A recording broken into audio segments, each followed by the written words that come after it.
Years ago, a friend of mine and I were going to go in together, actually several friends, to buy season tickets for a certain sport team. And I'm not trying to be vague. It was hockey. It was the Dallas Stars. I don't know why I said a certain team.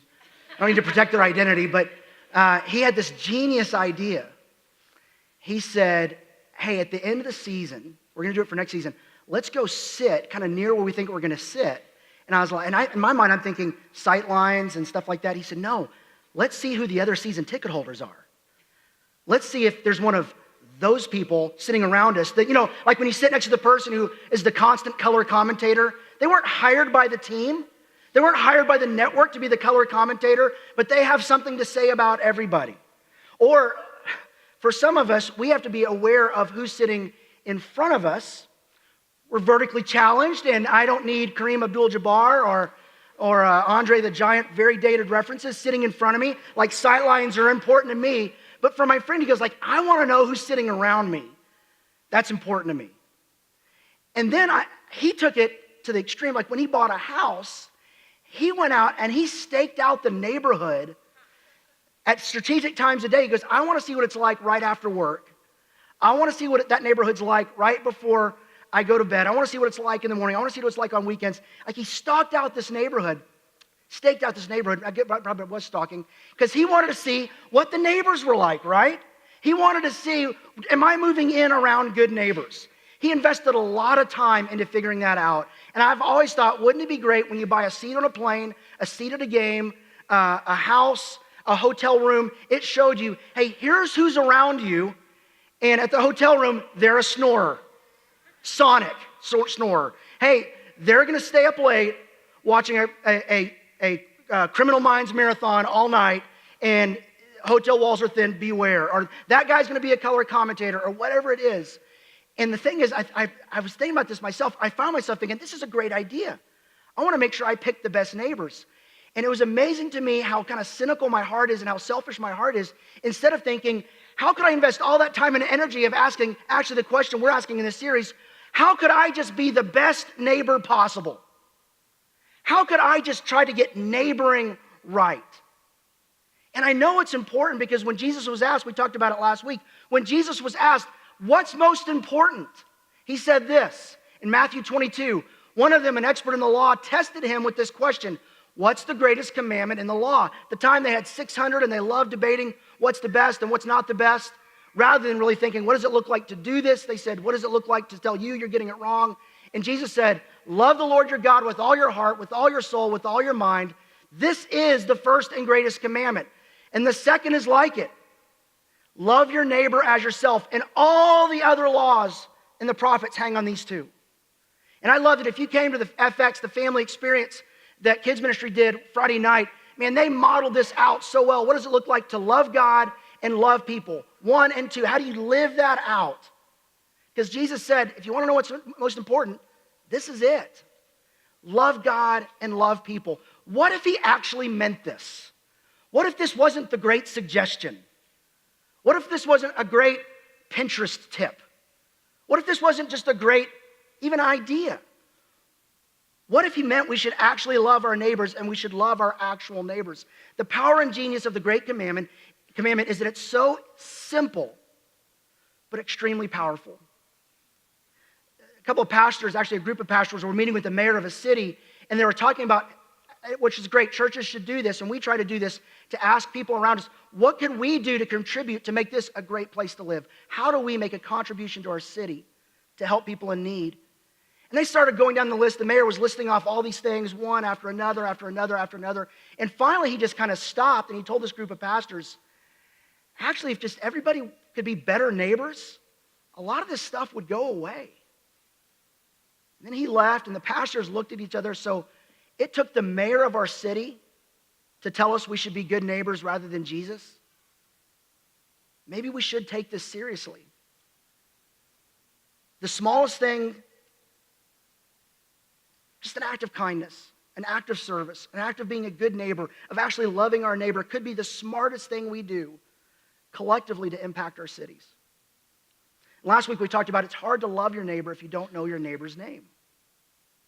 So I have to kind of say, hey, I know you've told me before, and I'm embarrassed because it was 3 years ago and I forgot. Remind me your name again. I did give, and if you're a first service usually person, I did give a tip that somebody gave me after the first service last week. If you go to Lubbock Central Appraisal District, lubbockcad.org, com, net, edu, I don't know what it is, .computer, whatever it is. If you go to that, like you can look up your neighbor's names based on the appraisal. It can give you a little help. Now, I did that this week rather than actually saying what I said I would do and go introduce myself to my neighbor. He's still on the list. I need to go introduce himself. But we actually had these little block mat toolkits, and we asked, who are your 8? Who are your 8 neighbors, the 8 houses situated closest to you? Do you guys still have that from last week? Anybody at home or with you? If you didn't get one of these, or you lost yours, or you forgot it, you can pick one up as you go home. You can download it off the website. But we're asking, who are your 8? Last week, I didn't have as many of these names filled in. I've made progress. I learned 1, 2, 3, 4, 5, 6, 7, 8, 9 names this week. And I actually got a bingo going across. Not that that's what the goal is, but I yelled out bingo when I wrote it in. It was fun. Do that if it helps. I still got 3 houses I haven't kind of filled in yet. But if you want to love your neighbor, you need to know their name. And more than that, we need to know their story. So what I would challenge you, in your apartments, in your dorms, at your house, just think about the 8 houses placed around you and ask, God, you've placed me here for a reason. What if it was actually to love my neighbor? What if this is the place that you want me to live this out with these people? And the key word we talked about last week was just being intentional. The Apostle Paul talks about that in Ephesians chapter 5. He says this, and I thought about this week as we had something unthinkable happen in our country, and several people, young people, lost their lives. And I always think of this verse. Anytime I see something in the world, I go, that's evil. I think about this verse. This is our response. Be very careful then how you live, not as unwise, but as wise, making the most of every opportunity because the days are evil. Therefore, do not be foolish, but understand what the Lord's will is. What is his plan? What is his will? And when you walk through this passage, it just says, be careful. You could say, be intentional. Don't just drift. Don't just coast. You will not get to any place good in life just by drifting or coasting or just kind of, let's see how it plays out. But that's our strategy in a lot of things. I hope things will be different. No, be careful. And how you do that, by being careful how you live, your daily choices, your relationships, being intentional with those. Not as unwise or as wise, and we have a decision there. Who do I want to be? Do I want to be someone who's wise or unwise? And I would think all of us would say wise, but yet if you follow us around for a week, you'd say, is that really what you want? Are you making those kind of wise choices? And it says it's important you're wise because the days are evil. We don't need to read the newspaper. We don't need to watch the news. We don't even need to walk around and look at that. We know that to be true. We experience there is evil in the world. So what's our response to that? Don't be foolish. Understand what the Lord's will is. As a pastor, this is one of the more frequent questions I get. How do I know what God's plan is for my life? How do I understand what the Lord's will is for my life? A guy named Paul Little, who wrote a book called Know What You Believe and Know Why You Believe a long time ago, he has this great statement. He said, you know what? When it comes to God's plan for your life, 90% of it can be known just by reading God's word. 90%. The other 10% is pretty role specific for you, pretty life specific, pretty you specific. And it takes some searching and some listening, some waiting and some discernment, wise counsel along the way. But 90% is, and I'm convinced that if you don't focus on doing what you know to do, the 90%, it makes it a lot harder to figure out the last 10%. But if the wise thing to do in an evil world, where I need to make the most of every opportunity, I know that the Lord's will is for me to love my neighbor. He said, here's what I want you to do. Love God with everything you have and love your neighbor. So the question is, if I'm going to love my neighbor, the question we need to ask is, what are the barriers that keep me from doing that? What keeps me from loving my neighbor? What barriers are there from me taking the great commandment seriously. Now, there are lots of things we could talk about. Knowing their name, that's one. And so we're giving you a tool to help with that. We're giving you some encouragement to actually say, hey, it's an assignment. If that helps you, it's a practical next step. Just go know your neighbors. Write in their names, and then you've got to start. And then know their story. Maybe for you, it's fear. We're going to talk about that next week because many of us live with fear, that uncomfortableness. Maybe it's because we're an introvert. Maybe it's because, man, I don't even know if I can. It's an awkward relationship with them. I don't know. But fear might be a barrier. There might be something else that keeps you from actually doing that. I honestly think the biggest barrier that keeps us from knowing our neighbors is time. The thought of adding one more thing to my schedule makes the whole Jenga puzzle that is my life come crashing down. My schedule feels like a house of cards at times. But we're told here by the Apostle Paul, be wise, making the most of every opportunity. Which means I have to be intentional. I have to be careful how I live, not as unwise, but as wise. Because I do believe the biggest obstacle to taking the Great Commandment seriously is time. And some of the myths of our day of what we believe about time is, one is that things will settle down someday. That eventually things will just kind of settle down and I'll have some pockets of time open up and I'll be able to love my neighbor more and do these things that I'm kind of setting off to the side. Life doesn't feel like it settles down. As a matter of fact, a lot of times it feels like it's a snow globe and someone keeps shaking it more and more and more until the more things are just floating around. And sometimes it's my schedule, sometimes it's my mind, but it feels very chaotic. And life drifts towards chaos. Or sometimes we're pursuing something and we think, I just got to earn a little bit more, do a little bit more, achieve a little bit more, experience a little bit more, and then I'll deal with it. That's a myth we believe, that more will be enough. And then the other thing is, I look at my schedule and I look at yours and I look at everybody else's and like, everybody lives this way. So misery loves company and so does depravity. Hey, we're all in it together, right? We all have busy schedules. This is just normal. Well, what if we decided there's a new normal? What if we reset? And what if we based our normal based on what Jesus says is most important? Like I said, in life, there's a constant drift toward complexity, which means there is a need for us of two things, simplicity and priority. For those of you who do struggle with busyness, if you feel like your calendar is too full, and it's not always time, sometimes it's energy, sometimes it's priority, sometimes it's availability, sometimes it's mental capacity, financial capacity, whatever it is. Our dilemma is not a shortage of time, it's a problem of priorities. It's discerning, being careful how we live, and making the wise choice to discern this is what's most important. And if it's most important, it should get the best of our time, the best of our money, the best of our prayers, the best of everything from us. That's why Jesus says, number one, most important, love God with everything. He should get the best of everything I have. But Jesus says, I don't want you to exclude this important idea that you need to love your neighbor. It's like it. And the question we have to ask is, as we tend to let the urgent things crowd out the important things, is are we missing the main thing because we're busy doing just a lot of good things? Like, I have good things on my calendar. But what I am having to do right now, and I actually in a phase of kind of cutting some things out.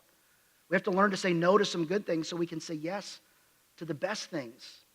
And saying no to some good things so we can say a better yes.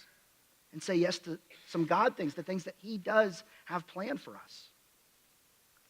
And managing my time and energy and my priorities is a huge challenge for me. And I don't think I'm alone in that. And the conviction for me this week as I thought about this and I kind of saw it play out in my life, because I had a lot of good intentions about neighboring this week, and I recognize there's a level of accountability with me because I'm the one with the microphone. And I'm going to be honest with you about how it's going for neighboring with me. We try to practice authenticity. So when I say I don't have time to get to know my neighbor, I didn't actually go over to the neighbor I said I would and shake his hand and say, hey, remind me your name. Instead, I went to a website and Facebook. When I say I don't have time to get to know my neighbor, what I'm really saying is I don't consider getting to know my neighbor as important as everything else I do. And we live with this tension. I live with this tension of urgent and important. Urgent things come up. It has to be attended right then. And I had several urgent things come up this week that weren't on my calendar. And I think they were kind of important, but they weren't scheduled. And there were some things that were urgent that weren't important, and they just showed up in my life. When urgency drives our agenda and drives our calendar, our lives won't match up with our intentions. Stephen Covey used to give this illustration, and it still floats around, about sand, pebbles, and rocks. And he would have these two jars, and he would bring someone on stage, and he'd put out a pile of sand, a pile of pebbles, and a pile of these big rocks.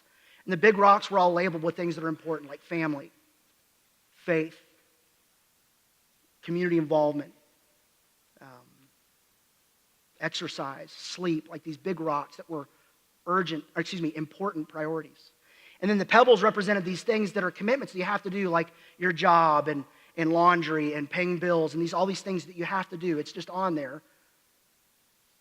And then the sand represents these urgent things or things that just pop up. And he puts them all out and he asks someone, he puts the sand in first, and then he puts the pebbles in and he says, now I need you to put all these big rocks that you say are important. And this is me just laying my cards on the table. This is me. I was actually going to have a couple of big rocks up here, and I forgot them. I left them over there. That's how this is such a mess. I'm such a mess. So look, at least you can grade better than me on this test. But anyway, he says, now take these big rocks, and I need you to fit everything in, see if you can fit it in. And they try, and they can't do it. And he says, okay, well, now let's try this. Let's put the big rocks in first. Your faith, your family, exercise, health, finance, whatever's most important, let's put those in first, then put in the pebbles, and then put in the sand. And as you shift things around, everything kind of settles in, and you can fit it all in the jar. It's a great illustration, and it's true. Put your big rocks in first. Figure out what's most important and schedule your life around that. Here's the problem with that. The sand and pebbles, they just keep coming. Stuff shows up, and it just doesn't work. So we keep trying, and we keep trying to stuff in and shift it around and move it around and shift stuff in. And people schedule in their priorities, but the urgent things just keep coming up, and they guilt trip us. As we try to take care of the pebbles and the promises that we make to ourselves about scheduling and priorities, and I'm going to live differently tomorrow or next week or next year. And the biggest myth I think that we have about time and how we manage it is that we can fit it all in. You can't. You cannot fit everything in that you want to or you need to. We have capacity issues. My cheat, every time I see that illustration, is, well, let's just go buy a bigger jar, right? I mean, I had phone calls this week I had to deal with, and they didn't schedule themselves. And there were some things that were important that got pushed to the side. And no matter how I arranged my week, it just wouldn't have worked. Rearranging it differently does not always work. And we search for the next productivity app.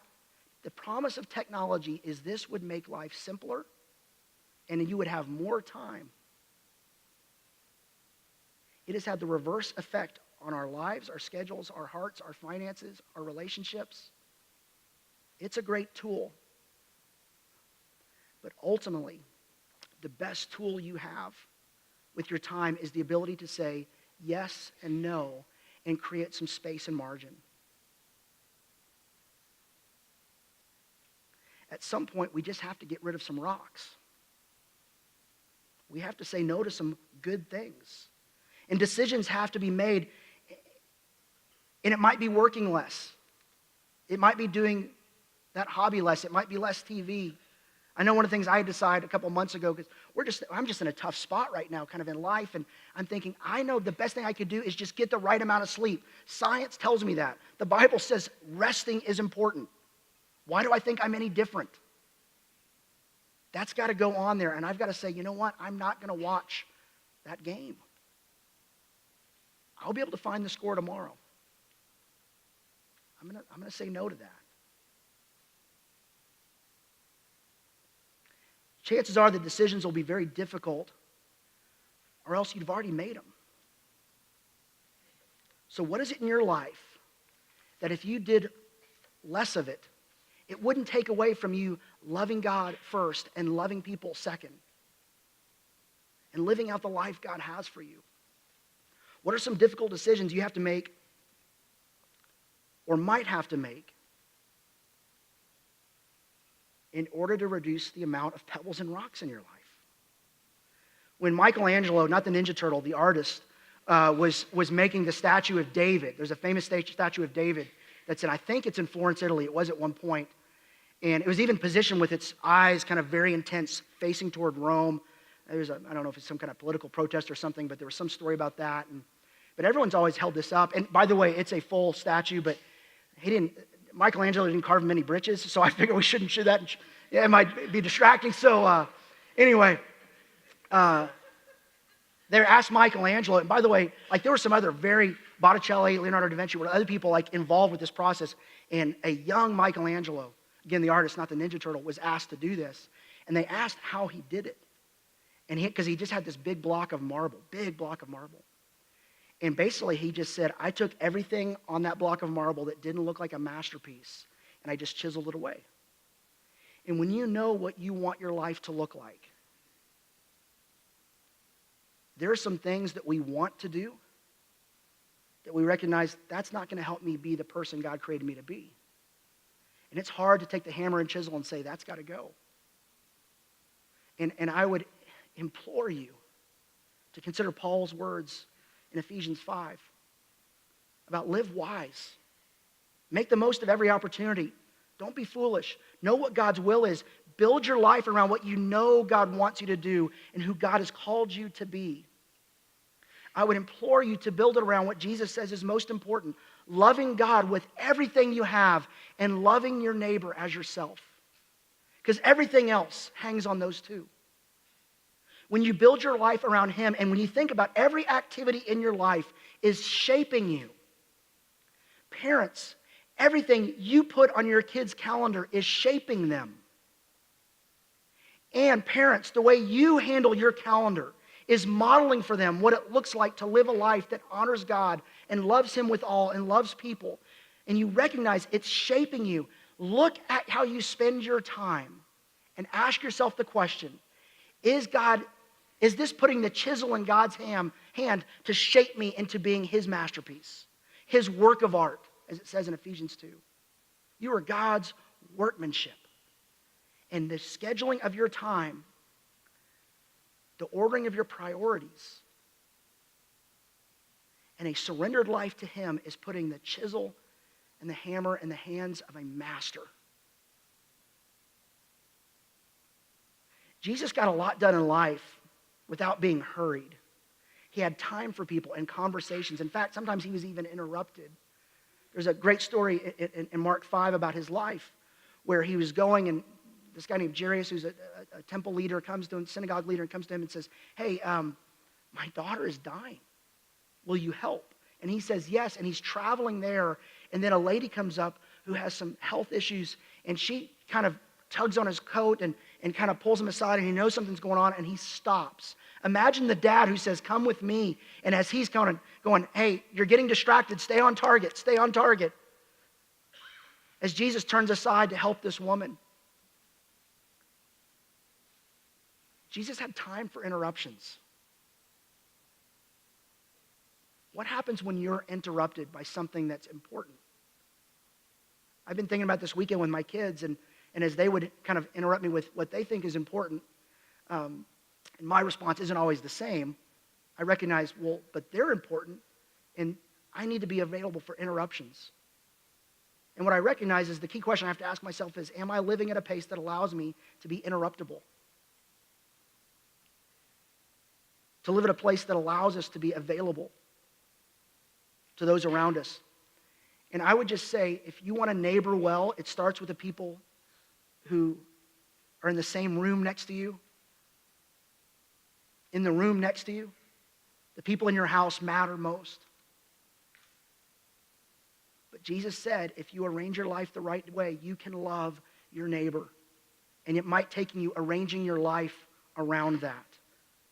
Do we believe it's that important? And do we think maybe our pace of life really does matter?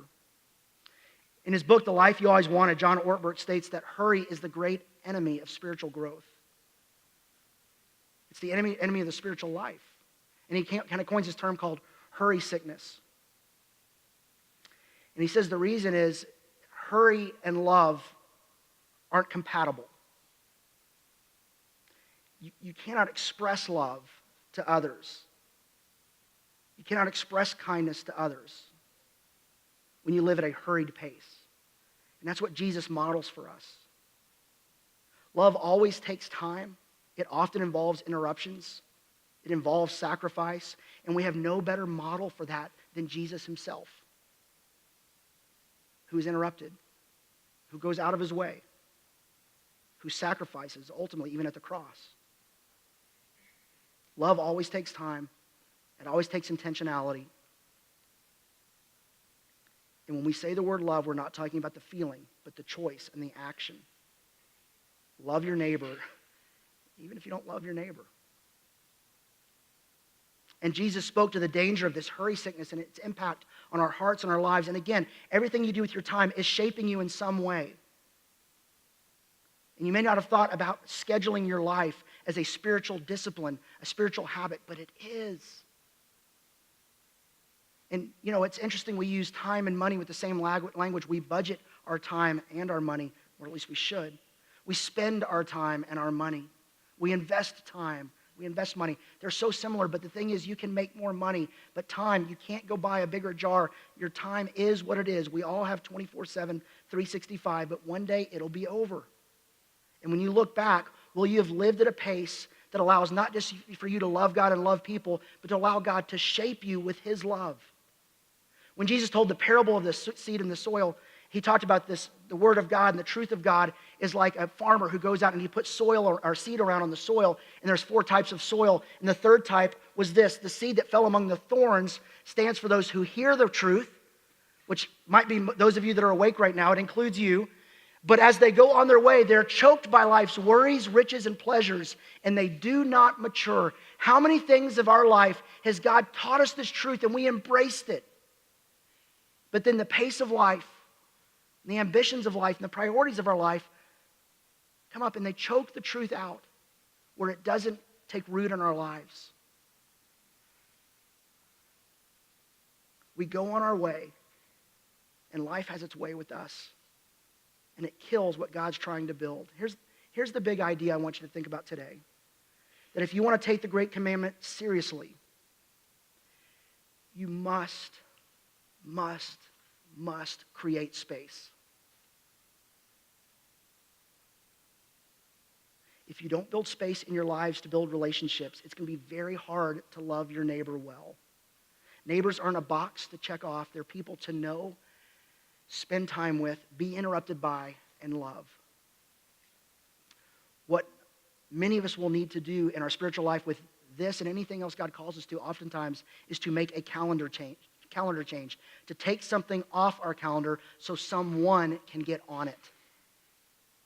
Look at your calendar this week, what you have planned. Are your neighbors anywhere on your calendar? Does anybody's name show up where you could say, that's time I'm going to invest, spend loving my neighbor? Because I think the overwhelming thing when you read the Bible, when you look at the life of Jesus, when you hear how Paul tries to teach us how to live it out, people are the priority. And if they weren't, Jesus would not have done what he did for us at the cross. People are the priority. So are they a priority for you? And who are your 8? These are some names that God says, I want you to love them the way I would love them. Will you arrange your life to where they're not just on a page, but they're on your calendar and they're in your life? If you don't have one of these and you want to pick one up, they're at Guest Central. You can download it off the Live Oak website, live-oak.org/neighboring. I encourage you to do this. And again, it's not a game of bingo, although I have one going across. It's not a game of bingo. It's not a competition. But it is a priority. And what I want to challenge you to do, a very practical next step, what I want to ask you to do, and next week I'll ask you, did you do it? Spend at least an hour in your front yard or a common area this week in your apartment or dorm or wherever it is, and just see what happens. I took a step toward that last week. I put these chairs on my front porch. These are chairs that are usually in our backyard. We even had our patio expanded. We love spending time in the backyard, our fenced-in backyard, where usually I can control who comes in and goes out, but we have some neighbors that feel freedom to come over, and that's fine. That's neighboring, I guess. Kids don't always have a sense of when's appropriate to walk in the yard or not, but hey, welcome. I'm supposed to love my neighbor and their kids. They come over. But we decided we're going to take 2 chairs, Jennifer and I, and we're going to put them on the front porch, and we did it. Well, here's where I probably need to get clearer for some of us, and I'm the one that said it. We actually need to sit in the chairs. I didn't sit in that chair once this week. Now, to be fair, our basketball goal blew over and the rim popped off, and so the idea of sitting out there and watching my kids play basketball, it just didn't happen because West Texas wind. Best sunsets you'll ever see or taste, right? So this week, I'm going to spend an hour sitting in that chair, not just moving it out there, but sitting in the chair. Or maybe you might want to take a walk around your neighborhood and say, God, just help me to see my neighbors, know my neighbors. If I see someone I don't know, introduce myself. I did try to do that to one neighbor this week, and he said, oh, I don't live here. I'm just helping this guy down the street move in, and I'm just getting in my car. All right, well, I'm trying to get bingo here, buddy. Come on, help me out. Take a walk in your neighborhood, introduce yourself to people. Try to really see them. Try to see what's going on. Try to ask more questions than you give answers. Ask them to tell you their story. And I know at some point they feel like it's stalking, not neighboring, but be careful, be wise. Take a next step to knowing your neighbor so you can love your neighbors. Would you do that this week? 1 hour and take a next step. Would you do that? Thank you, both of you. Anybody else? Thank you. Please do that, because I think it means we're taking the Great Commandment seriously. We have some neighboring resources to help you, and as well as a way where you can submit some tips for how you can be a good neighbor. It could be a simple tip. It could be a story. Somebody submitted a great story about how they got to know their neighbors. They're all very different, but they're together and they know each other, and it was a great story. But what are your neighboring tips? And the thing we want to do every week is give you a prayer for your neighbors, and this is the prayer for this week. God, give me the courage and desire to make time to take the next step with those who live closest to me. Some prayers you pray and you hope God answers it. Sometimes a prayer like this is the one you pray and hope God doesn't take you up on it. But let's be bold and say, God, give me the courage and the desire to really know my neighbors, to take a next step with those who live closest to me. Spend an hour just in a common area, in a front yard. Take a walk and introduce yourself. And Moses had this to say in Psalms. He wrote this in Psalm 90. He said, so teach us to number our days that we may gain a heart of wisdom. It's not just the wise thing to do to be careful of how you invest your time. When you invest your time well, you actually become more wise. Your heart grows wiser over time. Again, everything you're doing is shaping you. Who do you want holding the hammer and chisel? I trust Jesus. And it starts with letting him take a chisel to my calendar and my schedule and invest in the things that will shape my faith. Will be the resource I draw from everything else in life, including loving my neighbor. Let's stand for closing prayer. Neighboring sometimes has to do with geography, sometimes it has to do with time. And for every one of us, there are neighboring generations. There are people older and younger that we need to reach out and know, and they're in a different generation than us. Well, at Live Oak, we really believe investing in the next generation is important. And so we have a Sunday every year where we celebrate and try to equip you and us as a church to invest in the next generation. And that's in 2 weeks on March 4th. A lot of times it's a family Sunday where kids, kindergarten through fifth, are in the room. This time they're not. We have some family Sundays at other times. This one is just for 6th grade and up. And we're going to talk about and try to practically equip you to how to invest in a neighboring generation, whether you're a parent, grandparent, teacher, or just someone who wants to take the Great Commandment seriously, that loving your neighbor sometimes means loving the next generation. We're going to help equip you to do that. And parents, we're actually going to have a resource that we think will be very practical as an option for you to pick up that's been hugely helpful for me as a parent. So put that on your calendar. And why we do it is we believe God called us to reach out across the street, our neighbors, across the globe. Our neighbors include people anywhere that comes on our radar, and the next generation. That's who God's called us to love. Let's pray together. Heavenly Father, thanks that you love us and that you're for us, that you made time and you were intentional with investing and initiating with us. God, I pray you would be our model for this. You would be our example in this. You would be our strength in this. And we would rearrange our lives around you, loving you first and loving our neighbor second. And then out of our love for you and as you work in our lives, out of the overflow of that, we would love our neighbors well. Give us the courage and desire to really know our neighbors and take a next step, to spend an hour out front on a walk in a common area. God, use us this week to love our neighbors that need to know that they're loved by you. It's in Jesus' name I pray. Amen. Thanks for being here. If you'd like to talk, I'll be down at the front.